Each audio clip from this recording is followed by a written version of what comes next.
আসসালামু আলাইকুম everyone, welcome to my another blog. সবাইকে পবিত্র মাহে রমাদানের শুভেচ্ছা। পবিত্র মাহে রমাদান উপলক্ষে কয়েকজন বন্ধুরা মিলে একটি ইফতার পার্টির আয়োজন করলাম। তো আমাদের আজকে গন্তব্যস্থান হচ্ছে মাওয়া।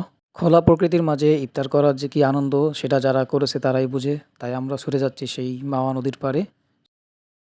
তো বলতে বলতে চলে আসলাম মাওয়া ঘাটে। আমরা এখন আছি মাওয়া ফেরিঘাট। ঠিক তার পাশ দিয়েই আমরা একটা জায়গা সিলেক্ট করে নিব, যেখানে বসে আমরা এই ইফতার পার্টির আয়োজন করতে পারি। তো বিকালের এই সময়টাতে এরকম একটি ন্যাচারাল এনভায়রনমেন্টে যে হাঁটা চলার যে কী মজা, এবং এই যে আমরা যে কতটা আনন্দ পাচ্ছি, সেটা আপনাদের বলে বোঝানোর মতো না। আপনারা চাইলে বন্ধুরা মিলে এভাবে একটি আয়োজন করতে পারেন। কিছুক্ষণ হাঁটার পরে আমরা একটা জায়গা পেয়ে যাই। তো এখানটাতে আমরা এখন এই চাদর বিছিয়ে নিচ্ছি। আর এটা হচ্ছে ঠিক নদীর পাশেই। প্রায় সন্ধ্যা হয়ে এলো। তো এখন আমাদের কাটাকাটি মিশন শুরু হবে। তো দেখতেই পাচ্ছেন যে এই হচ্ছে ফলগুলো, এবং আমাদের এক ফ্রেন্ড আনারস কাটতেছে। সবাই যার যার মতো কিছু কিছু কাজ করতেছে। আমি যে শুধু ভিডিও করতেছি তা না, আমিও এর ফাঁকে অনেক কাজ করেছি।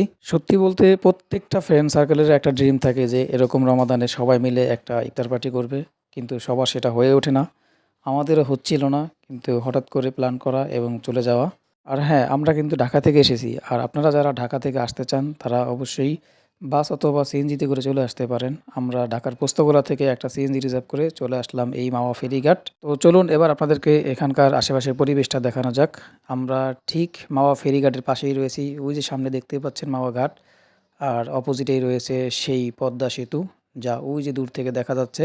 আর তার পাশেই রয়েছে সেই বিখ্যাত পদ্মা নদী, এবং তার পাশেই রয়েছি আমরা, এবং এই ইফতার পার্টিটা উদযাপন করছি। আর এই হচ্ছে আমরা সকল বন্ধুরা। ইফতারের আর মাত্র কয়েক মিনিট বাকি আছে। তো দেখতেই পাচ্ছেন যে সূর্য পশ্চিম আকাশে অস্ত যাচ্ছে।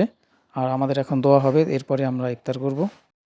তো সন্ধ্যার পরে আমাদের ইফতার করা শেষ হলে আমাদের এক বন্ধু আমাদেরকে একটা মিষ্টি ট্রিট দেয়, যেটা হচ্ছে রাজেন্দ্রপুরে। এরপরে সেখান থেকে আমরা মিষ্টি খেয়ে চলে আসি ঢাকায়। সো বন্ধুরা, ভিডিওটা ভালো লাগলে অবশ্যই সাবস্ক্রাইব করে পাশে থাকার অনুরোধ রইল। আল্লাহ হাফেজ।